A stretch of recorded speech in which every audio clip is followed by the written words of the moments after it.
I love all of my Systainers, but I do not have a dedicated place to put them in my shop. I will put them everywhere and then trip over them, and that annoys me so much that I decided to do something about it. And my idea is to build a cart. A cart with these drawer trays that are on drawer slides and accept the Systainers, where I can put them, slide it out, get the tool and slide them back in. And to save some space, the cart will also act as an infeed table for my table saw. And on top, on the worktop of the cart, I want to include dog holes so I can use all kind of accessories, hold down clamps, and use it as a little bit as a workbench. The material I will use for this project is 80mm birch ply. I have already cut it to size here, but I want to go to the table saw anyways and show you my process of making sure that all the panels I cut on the table saw are precisely square. Since I'm in the basement and I cannot get a full sheet of ply downstairs, I usually cut it down in the driveway with a circular saw. Here in my shop I then use the sliding table saw to cut it to the final size. To make sure I have 4 clean cuts and they also are precisely square, I use this process all the time. Now first I rip a clean edge at one side with Fritz and Franz. Then I will use the parallel fence, run this clean edge against it and cut it to width. And after that I use the miter gauge to first cross cut one clean side here, then flip it over, use my stop here and then cut it to the final length. This way I have 4 clean cuts and it's precisely square each and every time.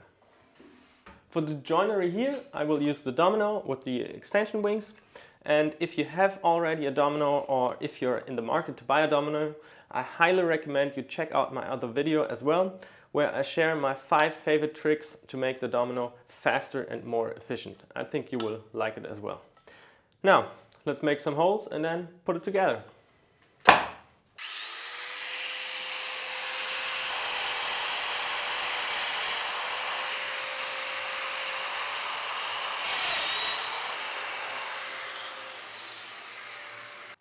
The sides were pretty easy, now we have to install the dividers. To get just the right spacing for our fixed drawer width, I will place the drawer here, then put the divider up against it and make a mark. And now I can easily route here with the domino and attach the dividers.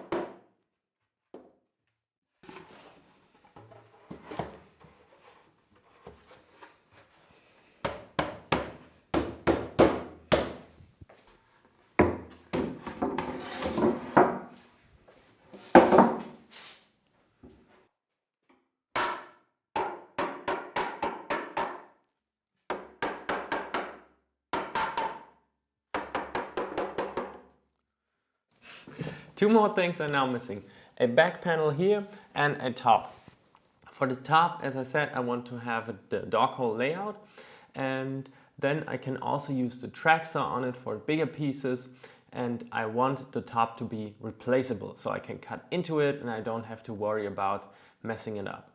Now, to make it removable, I will use domino connectors, and yeah, I will show you how I do it now.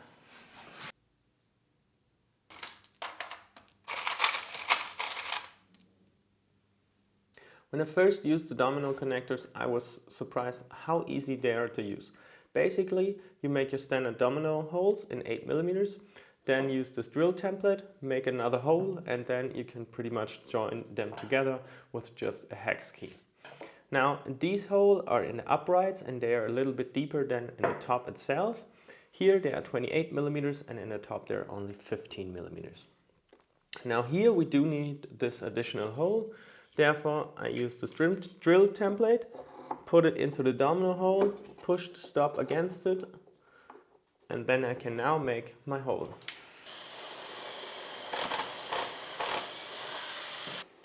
That's all the additional effort it takes. Now I can insert this plastic piece here and then the nut here. Push it in.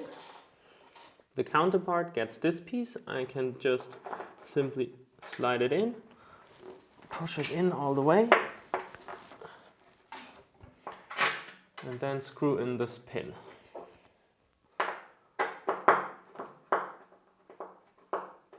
I do have to make sure in the end this notch faces the right way, like that. Now the pins go in here, like that, and then I can screw it tight, just like that. And I think it's one of the easiest ways to get a removable connection that is still plenty strong.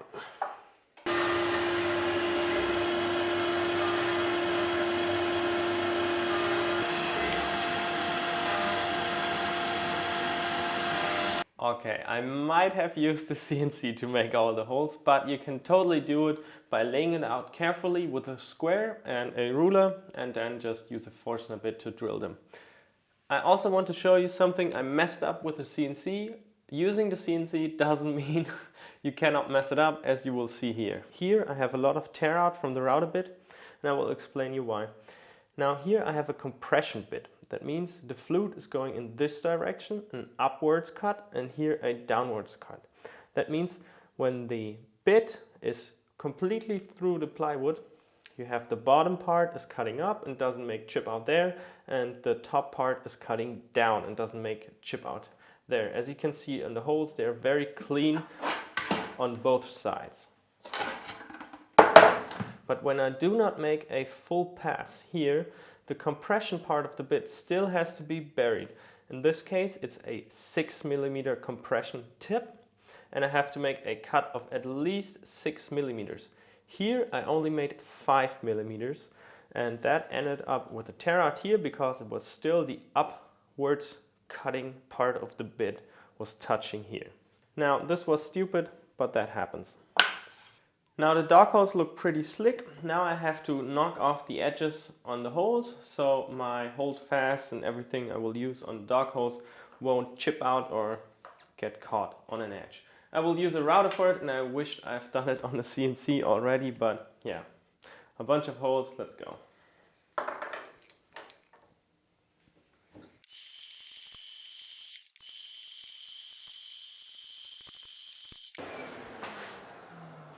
After watching the videos I've recorded in the end for the card, I realized I did not show a way how to make the holes for the LR32 system. I have to admit, I used the CNC and cheated and made the holes this way, but I want to show you a method which only requires a jig, or also you can make your own jig. It's actually pretty simple. Now I have this jig that has holes for the bushing in the router. The holes are 32mm apart from each other, from center to center. In the router I have my 5mm bit for the holes and also a bushing that exactly fits the holes here in the template. Now you can make your own, it's just pretty easy. You can take a piece of MDF, but I have this fancy aluminum one, and shout out to Restaurierungswerk who borrowed it me so I can show you this method. You simply clamp the jig to your workpiece.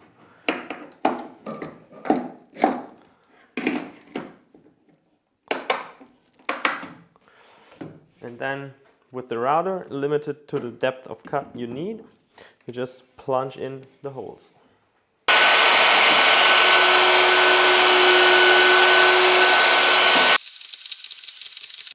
And there we go. As simple as that. Now this is the back of the card, and here I want the back panel to sit in a groove just like that. And the back panel is a 9mm piece of ply, and I want it to be flush against the uprights, like that. Therefore I set up my combo square and then head over to the router table. Unfortunately I don't have a 9mm bit, but I now have a 6mm bit chucked into it, and then I just have to do 2 passes next to each other to end up with a 9mm groove. With the combo square set to the right distance, I can now set my fence against it. I do make sure to get the flute of the bit here.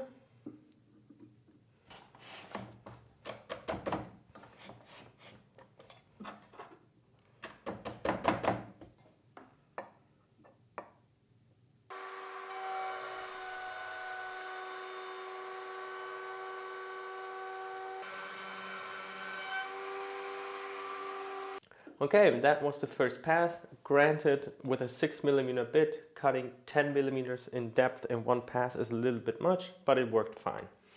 Now I do have to set the fence, so I end up with a groove that is exactly the 9mm width that my back panel is. So I will now move the fence over. This is just a test piece, make a couple of passes until I have a good fit.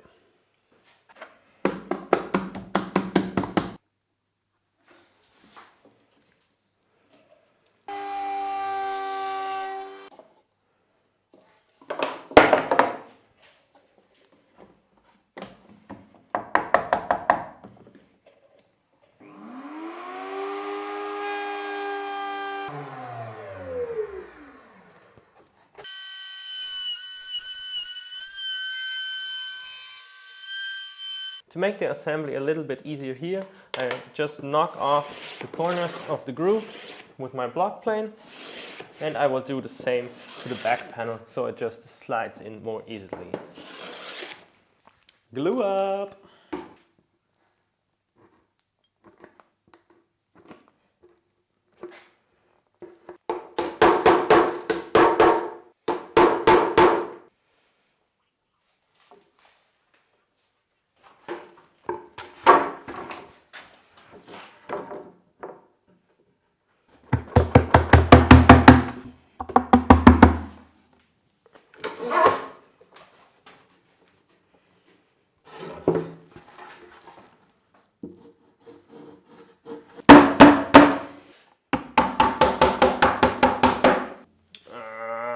Dang it.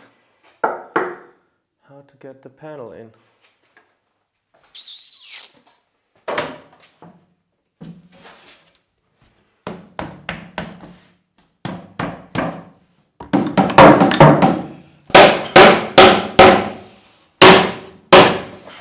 That was stupid.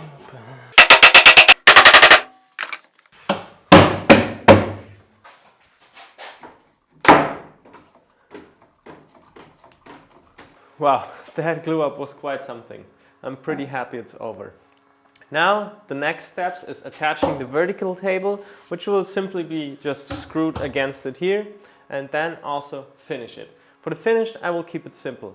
I will sand it to 220 and then make all the edges black and finish the rest with a clear coat.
Of course the cart gets some wheels. Now when I attach the casters here, I like to let the plate here overlap onto the side, because then the forces that come down from the side are also pushed onto the plate and not so much on the joint. I don't know if that really does something. I like to think it helps and makes it more rigid.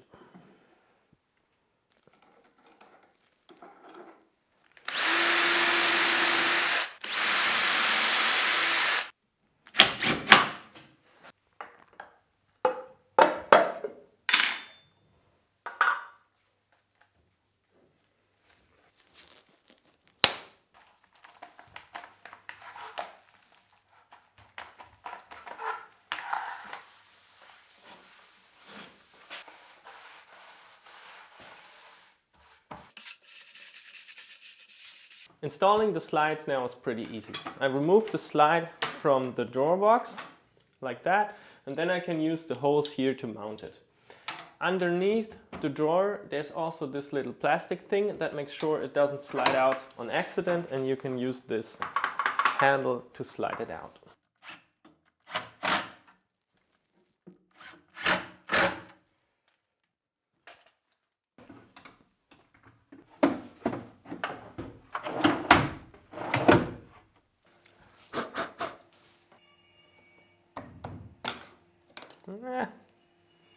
That's a little tight.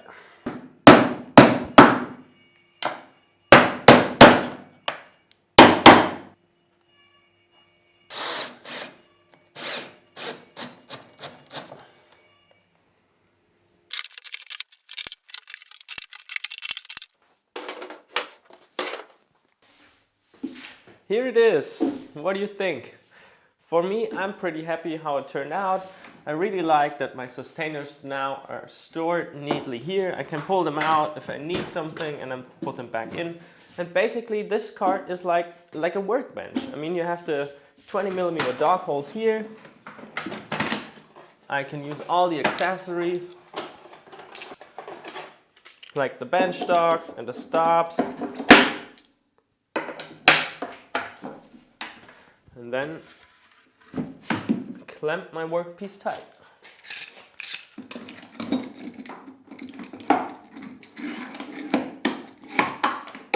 And now I can work on it, and it's pretty secure. I think you can even plane on it if you really want to. And now I'll turn the cart a little bit so we can have a look at the vertical table. Of course, the cart here is not on its final place. The final place, as I said, is over there at the table saw, but I wanted to bring it here so I can film a little bit better.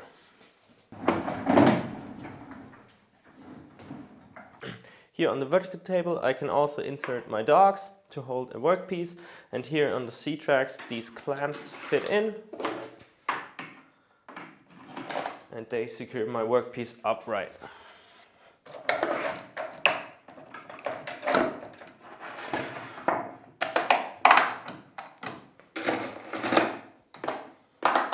And this way I can work here nicely, for example if I have to do a domino here. Thank you so much for watching. If you're new to the channel, make sure you subscribe and also hit that bell notification so you won't miss a new project. Now, you will see this cart in action in my upcoming videos, and until then, see you in the next one.